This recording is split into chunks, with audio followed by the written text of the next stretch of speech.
Sudarlun, alami dan sejuk, begitu setidaknya suasana yang tertangkap begitu kita menginjakkan kaki di aliran sungai Taju Enang-Enang, Kabupaten Bener Meriah. Suara derasnya air mengalir adalah instrumen yang cukup vokal di sini.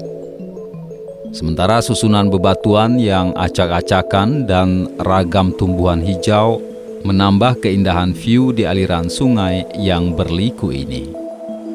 Meski belum menjadi lokasi tujuan wisata, sejauh ini aliran sungai Enang-Enang sudah banyak disinggahi masyarakat yang melintas.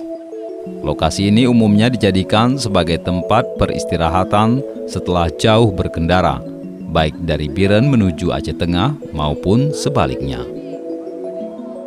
Saat kami singgah beberapa waktu lalu, sekelompok remaja putri tampak begitu menikmati keindahan lokasi ini.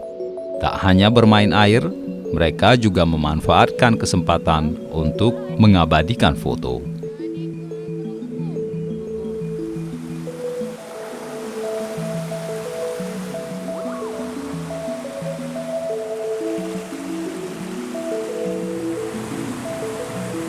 Dari Redelong, Harim Hardika, Serambi On TV.